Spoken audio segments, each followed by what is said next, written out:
Hello students, आ video में આપણે એક નોંધી નામા પદ્ધતિના હિસાબોનો એક દાખલો શીખીશું। તો જો તમારી સ્ક્રીન ઉપર હેતલ તેમના હિસાબો એક નોંધી પદ્ધતિથી રાખે છે। નીચેની વિગતો પરથી તેમનું તારીખ 31/3/2023ના રોજ પૂરા થતા વર્ષનું વેપાર ખાતું, નફા નુકસાન ખાતું તથા પાકું સર્વેયું તૈયાર કરો। જો નીચે પ્રશ્નમાં જે માહિતી આપી છે, નંબર 1 મિલકતો અને દેવા, બધી મિલકતો અને દેવાની બાકીઓ આપી છે। પ્રશ્નમાં 2 તારીખની બાકીઓ આપી છે। સૌ પ્રથમ છે તારીખ 31/3/2022 અને ત્યારબાદ 31/3/2023, બરાબર। તો 31/3/2022 એ શરૂઆતની બાકી કહેવાશે, 31/3/2023 એ આખરની બાકી કહેવાશે, બરાબર। હવે અહીં તમે જોઈ શકો પ્રશ્નમાં અમુક વિગતોમાં બાકી રકમ લખવાની જગ્યાએ પ્રશ્ન ચિહ્ન આપેલું છે, એનો અર્થ કે એ રકમ આપણે શોધવાની છે, બરાબર। ત્યારબાદ બીજા મુદ્દામાં તારીખ 31/3/2023ના રોજ પૂરા થતા વર્ષના રોકડ વ્યવહારો, આખા વર્ષ દરમિયાન કેટલા રોકડ વ્યવહારો થયા એની માહિતી આપી છે, બરાબર। ત્યારબાદ નંબર 3 અન્ય વધારાની માહિતી, કે બીજી થોડી વધારાની માહિતી આપી છે કે આખા વર્ષ દરમિયાન કયા કયા વ્યવહારો થયા છે, બરાબર। ત્યારબાદ નીચે થોડી બીજી હજુ વધારાની માહિતી આપી છે। રોકડ વેચાણ અને રોકડ ખરીદી શૂન્ય છે, એટલે કે પ્રશ્નમાં જે ખરીદી અને વેચાણ થયું ઉધાર જ થયેલું છે। પછી નીચે 3 જેટલા હવાલાઓ પણ આપ્યા છે। હેતલની શરૂઆતની મૂડી પર 10% વ્યાજ ચૂકવવાનું છે, જમીન મકાન પર 12%, પ્લાન્ટ યંત્રો પર 7.5% ઘસારાની જોગવાઈ કરો અને દેવાદારો પર 10% ગલખા અનામતની જોગવાઈ કરો, બરાબર। આટલો પ્રશ્ન છે। હવે આ પ્રશ્ન સૌરાષ્ટ્ર યુનિવર્સિટીમાં FY BCom નવેમ્બર 2022 યુનિવર્સિટી પરીક્ષામાં પૂછાયેલો છે, બરાબર। તો હવે આપણે આ પ્રશ્નની ગણતરી કરીએ। જવાબમાં આપણી પાસે વેપાર, નફા નુકસાન અને પાકું સર્વેયું તૈયાર કરવા માટે માંગ્યું છે, બરાબર। તો એ ખાતાઓ તો આપણે તૈયાર કરીશું જ, પણ એ સિવાય થોડી વધારાની માહિતી પણ આપણે જવાબના ભાગરૂપે તૈયાર કરવી પડશે। જેમ કે પ્રશ્નમાં જે બાકીઓ આપી છે એમાં લેણી હુંડી, દેવી હુંડી, દેવાદારો અને લેણદારો આપેલા છે, રોકડ શિલ્લક પણ આપી છે, તો એ ખાતાઓ પણ આપણે તૈયાર કરવા પડશે। તો જુઓ તમારી સ્ક્રીન ઉપર લેણી હુંડીનું ખાતું, દેવાદારોનું ખાતું, દેવી હુંડીનું ખાતું અને લેણદારોનું ખાતું, બરાબર। આ 4 ખાતા બનાવીશું। એ સિવાય ત્યારબાદ રોકડ ખાતું બનાવીશું, શરૂઆતનું સ્થિતિદર્શક પત્રક બનાવીશું, ત્યારબાદ વેપાર ખાતું બનાવીશું, વેપાર ખાતા પછી છેવટે નફા નુકસાન ખાતું અને પાકું સર્વેયું, બરાબર। તો જવાબના ભાગરૂપે આટલા ખાતાઓ કે પત્રકો બનાવવાના છે। તો હવે આપણે એક પછી એક બધી રકમોની એન્ટ્રી અંદર લખતા જઈએ। સૌ પ્રથમ જે ખાતાઓ બનાવ્યા છે એમાં શરૂઆતની અને આખરની બાકી લખી દઈએ। તો લેણી હુંડી, હવે લેણી હુંડી એટલે મિલકત છે, બરાબર, એટલે એની ઉધાર બાકી આવે, એટલે શરૂઆતની બાકી ઉધાર બાજુ, આખરની બાકી જમા બાજુ લખાશે। તો જુઓ પ્રશ્નમાં લેણી હુંડીની શરૂઆતની બાકી નથી આપી, બરાબર, એટલે હમણાં આપણે પ્રશ્ન ચિહ્ન કરી રાખીએ, છેવટે મળશે। આખરની બાકી 40,000 રૂપિયા આપી છે, એટલે બાકી આગળ લઈ ગયામાં લખીશું 40,000। એ જ રીતે દેવાદારો, એ પણ મિલકત છે, શરૂઆતની બાકી ઉધાર બાજુ, તો દેવાદારોની શરૂઆતની બાકી આપી છે 1,10,000 રૂપિયા અને આખરની બાકી જમા બાજુ, તો દેવાદારોની આખરની બાકી નથી આપી, પ્રશ્ન ચિહ્ન રાખીએ, હમણાં જ્યારે ખાતું બંધ કરશું ત્યારે મળશે। દેવી હુંડી, દેવી હુંડી એ દેવું છે, એટલે શરૂઆતની બાકી જમા બાજુ અને આખરની બાકી ઉધાર બાજુ આવશે। તો દેવી હુંડીની શરૂઆતની બાકી આપી છે 40,000 રૂપિયા અને આખરની બાકી નથી આપી, પ્રશ્ન ચિહ્ન છે। એ જ રીતે લેણદારો, એ પણ દેવું છે, શરૂઆતની બાકી જમા બાજુ લખીશું, નથી આપી લેણદારોની શરૂઆતની બાકી, અહીંયા જુઓ પ્રશ્ન ચિહ્ન આપ્યું છે। આખરની બાકી 1 લાખ, તો આખરની બાકીમાં બાકી આગળ લઈ ગયા 1 લાખ રૂપિયા લખીશું। ત્યારબાદ રોકડ ખાતાની બાકીઓ લખી દઈએ। તો પ્રશ્નમાં જુઓ રોકડ ખાતું, રોકડ ખાતામાં મિલકત છે, એટલે શરૂઆતની બાકી ઉધાર બાજુ, આખરની બાકી જમા બાજુ આવશે, બરાબર। તો પ્રશ્નમાં જુઓ રોકડની બાકી કેટલી આપી છે, શરૂઆતની બાકી નથી આપી, પ્રશ્ન ચિહ્ન છે। આખરની બાકી 1,75,000 રૂપિયા, તો એ લખી દઈશું અહીંયા રકમ। ત્યારબાદ શરૂઆતનું સ્થિતિદર્શક પત્રક બનાવવાનું છે। હવે શરૂઆતનું સ્થિતિદર્શક પત્રક એટલે શું, તો પ્રશ્નમાં 2 તારીખો આપી છે, જુઓ રકમમાં મિલકતો અને દેવાની બાકી, બરાબર। તો આ બંને તારીખોમાંથી જે શરૂઆતની બાકી છે એ આપણે લેવાની છે, બરાબર. મિલકતો જે છે એ જમા બાજુ લખવાની છે અને દેવા ઉધાર બાજુ, બરાબર. સ્થિતિદર્શક પત્રક એટલે એક પ્રકારનું પાકા સરવૈયા જેવું જ છે, પણ એ વર્ષની શરૂઆતનું હશે. તો વારાફરતી આપણે લેતા જઈએ. સૌ પ્રથમ જમીન મકાન,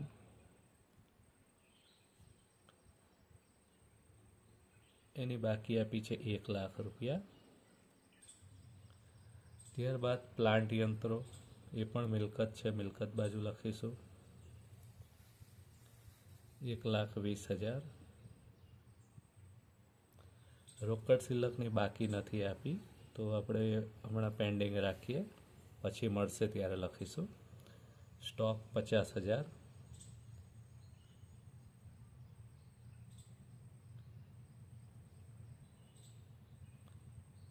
લેણદારો, હવે લેણદારો એ દેવું છે એટલે ડાબી બાજુ લખીશું, પણ એની રકમ આપી નથી. દેવાદારો મિલકત છે તો જમા બાજુ લખીશું 1,10,000.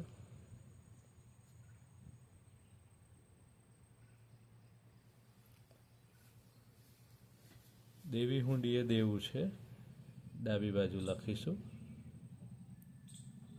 40,000. લેણી હુંડી એ મિલકત છે, જમા બાજુ લખીશું, પણ એની પણ રકમ આપી નથી, બરાબર. તો આટલી વિગતો આમાં થઈ ગઈ. ત્યારબાદ વેપાર ખાતું. વેપાર ખાતામાં સૌપ્રથમ શરૂઆતનો અને આખરનો સ્ટોક લખી દેવાનો હોય છે. તો સ્ટોક જુઓ, અહીંયા જે સ્ટોક આપ્યો છે શરૂઆતનો 50,000, આખરનો પણ 50,000, બરાબર. તો શરૂઆતના સ્ટોકમાં 50,000 લખી દઈશું, આખરના સ્ટોકમાં પણ 50,000 જ લખીશું. સ્ટોકની કિંમતમાં કોઈ ફેરફાર થયો નથી, બરાબર. ચાલો, ત્યારબાદ જુઓ બીજા જે વ્યવહારો આપેલા છે એ લઈ લઈએ. દેવી હુંડીના ચૂકવ્યા. હવે આ વ્યવહારો કેવા છે? રોકડ વ્યવહાર, એટલે આની અસર, એક અસર રોકડ ખાતામાં થવાની જ. રોકડ આવશે, આવે તો ઉધાર બાજુ લખીશું, અને રોકડ જાય તો જમા બાજુ લખીશું, બરાબર. અને બીજી અસર જે તે સંબંધિત ખાતામાં કે પત્રકમાં આપીશું. તો સૌપ્રથમ દેવી હુંડીના ચૂકવ્યા એટલે નાણાં જાય એટલે જમા બાજુ લખીશું. દેવી હુંડી ખાતે 60,000 રૂપિયા, બરાબર. અને બીજી અસર આવશે દેવી હુંડીના ખાતામાં, તો દેવી હુંડીના ખાતામાં ઉધાર બાજુ લખીશું. અહીં જમા બાજુ છે એટલે દેવી હુંડીના ખાતામાં ઉધાર બાજુ 60,000 લખીશું. અને વિગતમાં લખીશું સામેનું ખાતું કયું છે? રોકડ ખાતે, બરાબર. ચાલો, ત્યારબાદ હેતલનો ઉપાડ. માલિક ઉપાડ કરે એટલે ધંધામાંથી નાણાં જાય છે, નાણાં જાય એટલે રોકડ ખાતાની જમા બાજુ લખીશું ઉપાડ. રકમ કેટલી છે? 20,000. તો અહીં 20,000. અને ઉપાડ કરવાથી મૂડી ઘટે એટલે પાકા સરવૈયામાં એન્ટ્રી આવશે, બરાબર. તો આ રહ્યું પાકું સરવૈયું. પાકા સરવૈયામાં આપણે લખીશું ઉપાડ. કેટલો ઉપાડ આપ્યો છે? 20,000, બરાબર. તો અહીંયા શરૂઆતની મૂડી અને એ બધી એન્ટ્રીઓ આવશે, નફો. ત્યારબાદ ઉપાડ બાદ કરવાનું હોય છે, એટલે એક લાઈન છોડીને લખી રાખીએ, બાદ ઉપાડ, અને રકમ અંદરની કોલમમાં જ લખીશું 20,000 રૂપિયા, બરાબર. ત્યારબાદ લેણદારોને ચૂકવ્યા એટલે ધંધામાંથી નાણાં જાય એટલે રોકડ ખાતામાં જમા બાજુ.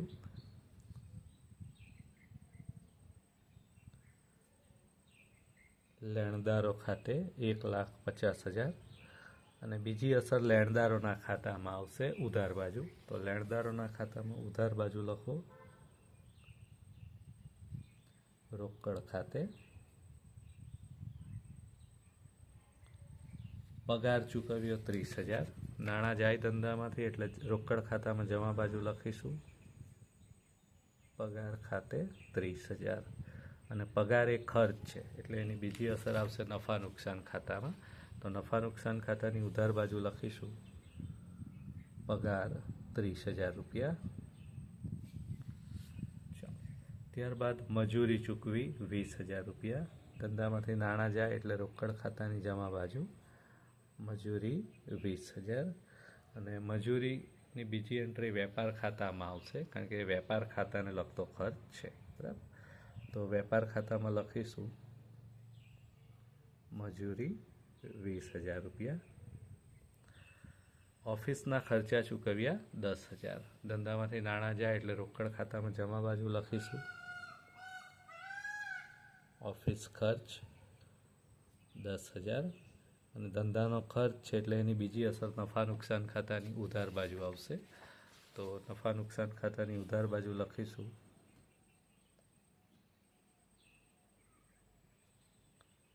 ઓફિસ ખર્ચ 10,000 રૂપિયા. લેણી હુંડીના વસૂલ મળ્યા 1,20,000. નાણાં મળે છે, આવે છે એટલે રોકડ ખાતાની ઉધાર બાજુ 1,20,000. વિગતમાં લખીશું લેણી હુંડી ખાતે અને બીજી અસર આવશે લેણી હુંડીના ખાતામાં. તો લેણી હુંડીના ખાતામાં જમા બાજુ, અહીં ઉધાર બાજુ છે એટલે લેણી હુંડીના ખાતામાં જમા બાજુ લખીશું 1,20,000. વિગતમાં લખીશું રોકડ ખાતે. ત્યારબાદ આગના વીમાનું પ્રીમિયમ ચૂકવ્યું 10,000. વીમા પ્રીમિયમ ચૂકવ્યું એટલે ધંધામાંથી નાણાં જાય છે, જાય એટલે રોકડ ખાતાની જમા બાજુ આગનું વીમા પ્રીમિયમ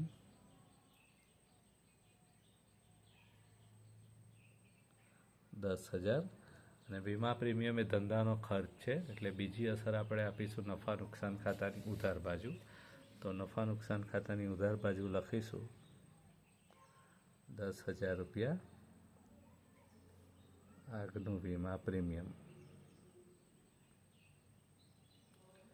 ત્યારબાદ દેવાદારો પાસેથી કુલ વસૂલ 3,12,500 રૂપિયા, પણ એમાંથી ગાલખાત પરતના 12,500 રૂપિયા ગયા છે. બરાબર, એટલે દેવાદારો પાસેથી નાણાં મળ્યા 3,12,500માંથી 12,500 રૂપિયા ગાલખાત પરતના છે એટલે આપણે બંને અલગ બતાવીએ.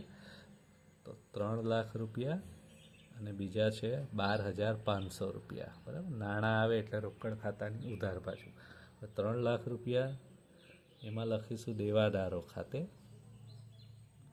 બરાબર, અને 12,500 પણ દેવાદારો પાસેથી જ મળ્યા પણ એ ગાલખાત પરતના છે એટલે ભૂતકાળમાં ગાલખાત માંડી વાળેલી એના હશે. બરાબર, હવે આ બંને એન્ટ્રી દેવાદારોના ખાતામાં આપવી પડશે. તો દેવાદારોના ખાતામાં જમા બાજુ લખીશું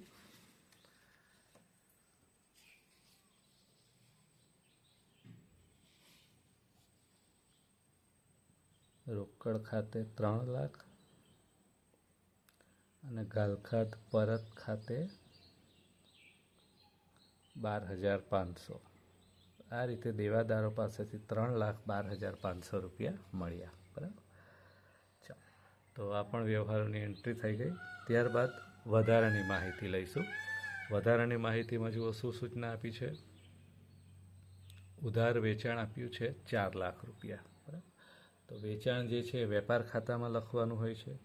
તો વેપાર ખાતામાં લખીશું. તમારી સ્ક્રીન પર જુઓ વેપાર ખાતું છે. બરાબર, વેપાર ખાતાની જમા બાજુ વેચાણ લખવાનું હોય છે. વેચાણ બે પ્રકારનું હોય, ઉધાર પણ હોય અને ખરીદી રોકડ પણ હોય. પણ પ્રશ્નમાં સૂચના આપી છે કે રોકડ વેચાણ અને રોકડ ખરીદી શૂન્ય છે એટલે વેચાણ ફક્ત ઉધાર જ છે અને એની રકમ આપી છે આપણને 4,00,000 રૂપિયા. બરાબર, ચાલો હવે વેચાણ ઉધારથી કર્યું એટલે એટલા રૂપિયાના આપણા દેવાદારો વધવાના એટલે બીજી અસર એની દેવાદારોના ખાતામાં આવશે. તો દેવાદારોના ખાતામાં ઉધાર બાજુ લખીશું ઉધાર વેચાણ 4,00,000 રૂપિયા.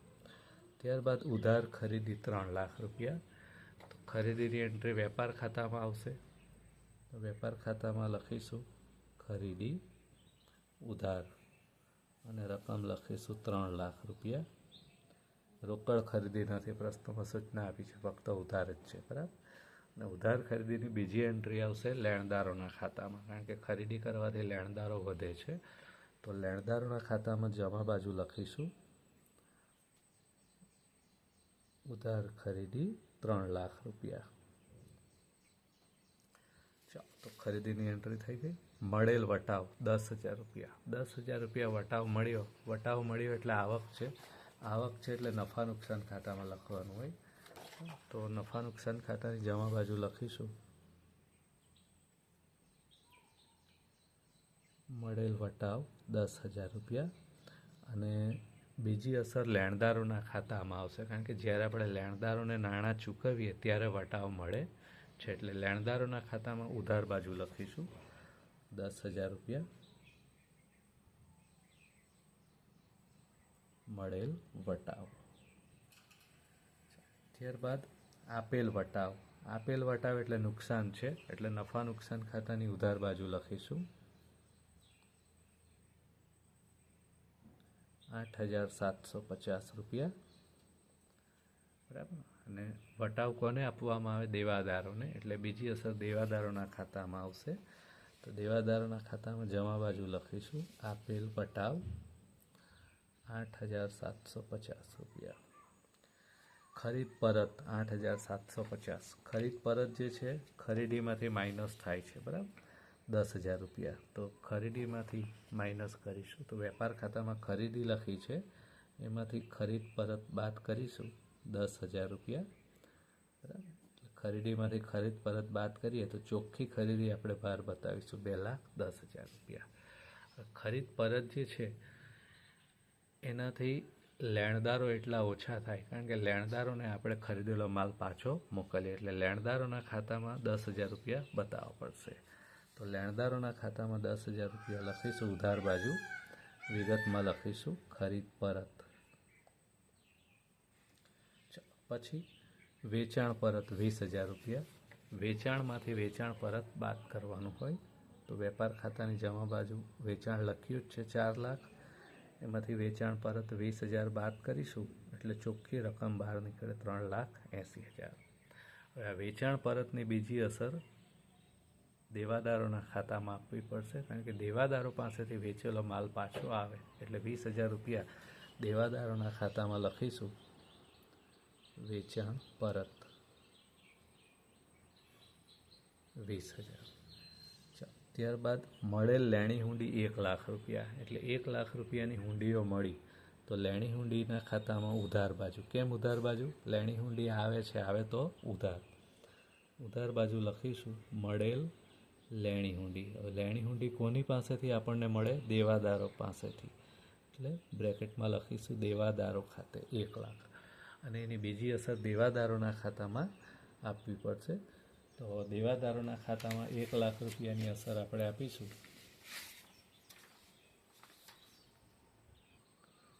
દેવાદારોના ખાતામાં આપણે 1 લાખ રૂપિયા લખીશું. વિગતમાં લખીશું લેણી હુંડી ખાતે. હા, હવે બીજી એક વસ્તુ વિદ્યાર્થી મિત્રો ધ્યાન આપો. અહીંયા જે ગાલખાત પરતની વાત કરી છે, બરાબર, દેવાદારો પાસેથી કુલ વસૂલ 3,12,500, એમાંથી 12,500 રૂપિયા ગાલખાત પરતના છે. બરાબર. તો આપણે શું કર્યું કે રોકડ ખાતાની ઉધાર બાજુ બંને બતાવ્યા હતા. બરાબર. 3,12,500, 3 લાખ રૂપિયા દેવાદારોના, 12,500 રૂપિયા ગાલખાત પરતના. તો દેવાદારોના ખાતામાં આપણે 3 લાખ બતાવી દીધા છે, એ તો બરાબર છે, પણ આ ગાલખાત પરત જે થઈ દેવાદારોના ખાતામાં આપણે એની એન્ટ્રી નથી કરવાની, અહીંયા ભૂલથી થઈ ગઈ છે. આ ગાલખાત પરત એ આવક છે. બરાબર. ભૂતકાળમાં માંડી વાળેલી છે, એટલે દેવાદારોના ખાતામાં જમા નહીં થશે, પણ નફા નુકસાન ખાતામાં લખીશું કે આવક છે. બરાબર. તો નફા નુકસાન ખાતામાં લખીશું 12,500 રૂપિયા ગાલખાત પરત. ત્યારબાદ સ્વીકારેલ દેવી હુંડી 80,000 રૂપિયા છે. તો દેવી હુંડીના ખાતામાં એની અસર આવશે. બરાબર. તો દેવી હુંડીના ખાતામાં લખીશું દેવી હુંડી સ્વીકારીને લેણદારોને આપવામાં આવે, એટલે લેણદારો ખાતે બ્રેકેટમાં લખી રાખીશું સ્વીકારેલ દેવી હુંડી 80,000 રૂપિયા. અને બીજી અસર એની લેણદારોના ખાતામાં ઉધાર બાજુ 80,000 રૂપિયા. વિગતમાં લખીશું દેવી હુંડી ખાતે. બરાબર. સ્વીકારેલ દેવી હુંડી. ચાલો, તો આટલી બધી અસરો આપી દીધી. પ્રશ્નમાં કહ્યું છે રોકડ વેચાણ અને રોકડ ખરીદી શૂન્ય છે. હેતલની શરૂઆતની મૂડી પર 10% વ્યાજ ચૂકવવાનું છે. જ્યારે આપણને શરૂઆતની મૂડી મળશે ત્યારે 10% વ્યાજ ચૂકવીશું. હમણાં એ આપણી પાસે નથી. જમીન મકાન પર 12%, પ્લાન્ટ યંત્રો પર 7.5% ઘસારાની જોગવાઈ કરો. તો આપણે ઘસારો ગણી નાખીએ. બરાબર. પ્રશ્નમાં જુઓ જમીન મકાનની જે બાકીઓ આપી છે, કેટલી બાકી આપી છે? 1 લાખ. બરાબર. તો 1 લાખ પર ઘસારો ગણીએ તો પાકા શ્રેયમાં મિલકત લેણા બાજુ લખીશું.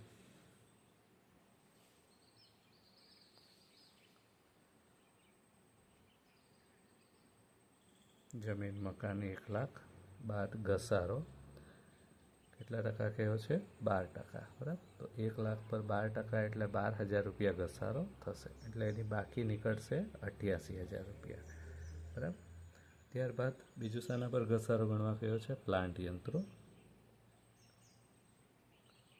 પ્લાન્ટ યંત્રો એની કિંમત આપી છે 1,20,000 રૂપિયા બાદ ઘસારો. પ્લાન્ટ યંત્રો પર કેટલા ટકા ઘસારો ગણવા કયો છે? 7.5%. 7.5%. તો પ્લાન્ટ યંત્રો પર 1,20,000ના 7.5% એટલે 9,000 રૂપિયા ઘસારો થશે. તો 1,20,000માંથી 9,000 બાદ કરીશું તો 1,11,000 રૂપિયા એની કિંમત નીકળશે. બરાબર. હવે આ બંને મિલકત પર જે ઘસારો ગણ્યો, જમીન મકાન અને પ્લાન્ટ યંત્રો, એ ઘસારો એટલે નુકસાન છે, એટલે એની બીજી અસર નફા નુકસાન ખાતાની ઉધાર બાજુ આપવો પડશે. બરાબર. તો નફા નુકસાન ખાતાની ઉધાર બાજુ લખીશું જમીન મકાન પર ઘસારો, એની રકમ છે 12,000 રૂપિયા, અને બીજું 9,000 રૂપિયા જે છે પ્લાન્ટ યંત્રો પર ઘસારો.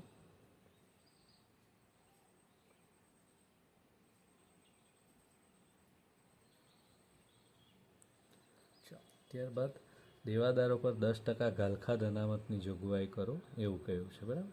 તો પ્રશ્નમાં જે દેવાદારો આપેલા છે, દેવાદારોની બાકી પર ગાલખાદ અનામતની જોગવાઈ કરવાની છે, અને એની રકમ નથી આપી. ટકા કયા છે? 10%. બરાબર. દેવાદારો પર જે આખરની બાકી હોય એના પર ગાલખાદ અનામત ગણવાનું હોય. અહીંયા આખરની બાકી આપી નથી, એટલે હમણાં આ મુદ્દો બાકી રાખીશું. જ્યારે દેવાદારોની આખરની બાકી મળશે, બરાબર, ત્યારે આપણે ગાલખાદ અનામત ગણીશું. હમણાં આને બાકી રાખીએ. તો બધી અસરો આપણે આપી દીધી. હવે બીજા ખાતાઓ બંધ કરીએ વારાફરતી. સૌ પ્રથમ લેણી હુંડીનું ખાતું બંધ કરીશું. તો લેણી હુંડીના ખાતામાં બંધ કરવા માટે જમા બાજુનો સરવાળો કરીએ 1,60,000 રૂપિયા થાય છે. આ સરવાળો ઉધાર બાજુ લખી દઈશું 1,60,000, અને એમાંથી ઉધાર બાજુની રકમ 1 લાખ માઇનસ કરીએ એટલે તફાવત મળશે 60,000, જે શું હશે? શરૂઆતની બાકી આગળ લઈ ગયા. બરાબર. હવે દેવાદારોનું ખાતું બંધ કરીએ.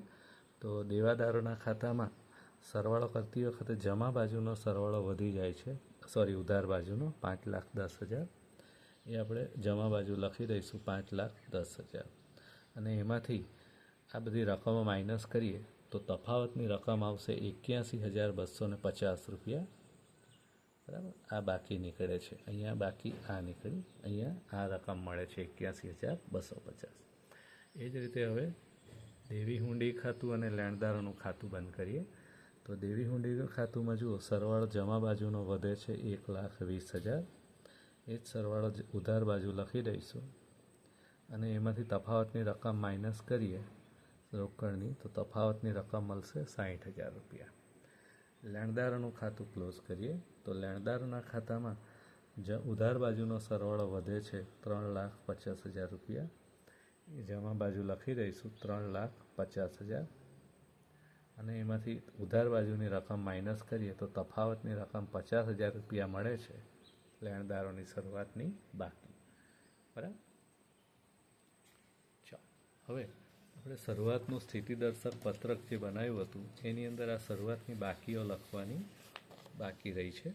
તો જુઓ પ્રશ્નમાં શરૂઆતનું સ્થિતિદર્શક પત્રક, તો એમાં જુઓ લેણદારોની રકમ લખવાની બાકી છે. તો લેણદારોની રકમ કેટલી આવી? શરૂઆતની બાકી 50,000, એ લખી દઈશું 50,000 રૂપિયા.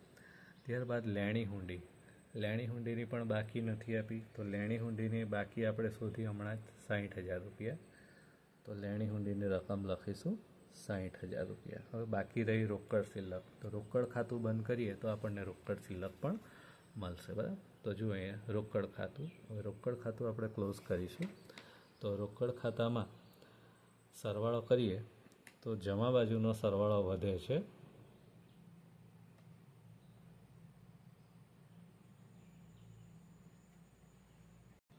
જમા બાજુનો તમારો સરવાળો થાય છે 4,75,000 રૂપિયા, એ જ સરવાળો આપણે ઉધાર બાજુ પણ લખી દઈશું અને એમાંથી ઉધાર બાજુની રકમો માઇનસ કરીએ તો તફાવતની રકમ તમને અહીંયા મળશે 42,500 રૂપિયા, જે રોકડની શરૂઆતની બાકી હશે. બરાબર, તો એ શરૂઆતની બાકી છે એટલે અહીંયા આપણે લખવાની બાકી રાખી છે શરૂઆતનું સ્થિતિદર્શક પત્રકમાં, એ આવી જશે. બરાબર, હવે શરૂઆતનું સ્થિતિદર્શક પત્રક પણ બંધ કરીએ. તો શરૂઆતનું સ્થિતિદર્શક પત્રક બંધ કરીએ તો જમા બાજુનો સરવાળો થાય છે 4,82,500 રૂપિયા. એ આપણે ઉધાર બાજુ પણ લખી દઈશું 4,82,500 અને એમાંથી ઉધાર બાજુની રકમો માઇનસ કરીએ તો અહીંયા આપણને મળશે શરૂઆતની મૂડી. બરાબર, તો શરૂઆતની મૂડી થશે તમારી 3,92,500 રૂપિયા. આ આપણને શરૂઆતના સ્થિતિદર્શક પત્રક પરથી જાણવા મળી ગયું. બરાબર, ચાલો હવે વેપાર ખાતું ક્લોઝ કરીશું. તો વેપાર ખાતામાં જમા બાજુનો સરવાળો વધારે થાય છે 4,30,000 રૂપિયા. એ જ સરવાળો ઉધાર બાજુ પણ લખી દઈશું 4,30,000 અને એમાંથી ઉધાર બાજુની રકમ માઇનસ કરીએ તો આપણને પ્રશ્નમાં કાચો નફો જાણવા મળશે. બરાબર, તફાવતની રકમ શોધીએ તો કાચા નફાની રકમ આવે છે 70,000 રૂપિયા. બરાબર, હવે આ કાચો નફો છે એટલે નફા નુકસાન ખાતાની જમા બાજુ આની એન્ટ્રી આપવી પડશે. બરાબર, તો નફા નુકસાન ખાતાની જમા બાજુ કાચા નફાની એન્ટ્રી આપીશું 70,000 રૂપિયા.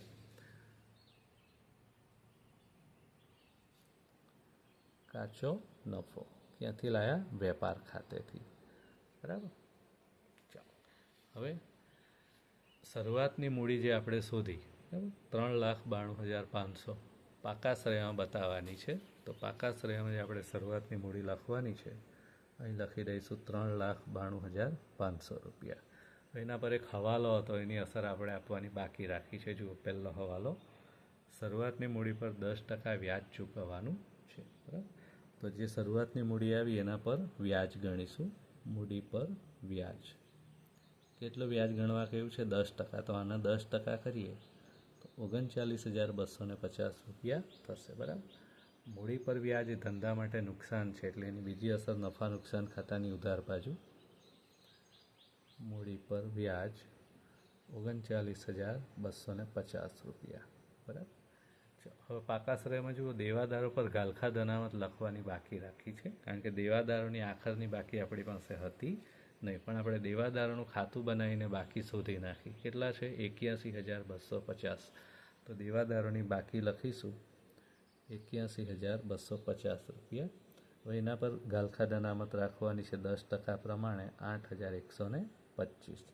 એટલે દેવાદારોની બાકી નીકળશે 73,125 રૂપિયા. બરાબર, આ ગાલખા અનામત છે એ નુકસાન છે. બરાબર, ધંધા માટે એક પ્રકારનું, એટલે એની બીજી અસર નફા નુકસાનની ઉધાર બાજુ આપીશું.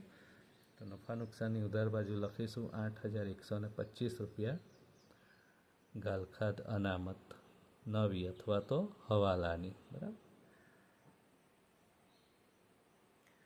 હવે નફા નુકસાન ખાતામાં પણ બધી અસરો અપાઈ ગઈ છે. હવે આપણે નફા નુકસાન ખાતું ક્લોઝ કરીશું. તો નફા નુકસાન ખાતાની ઉધાર બાજુનો સરવાળો થાય છે 1,27,125 રૂપિયા. એ જમા બાજુ લખી દઈશું. એમાંથી નફા નુકસાન ખાતાની જમા બાજુ જે રકમો છે એ બાદ કરીએ તો અહીંયા આપણને મળશે ચોખ્ખી ખોટ 34,625 રૂપિયા. ચોખ્ખી ખોટની રકમ આવે છે. જો નફો હોત તો અહીંયા મૂડીમાં ઉમેરતે, પણ ખોટ આવી તો મૂડીમાંથી બાદ કરવાનું.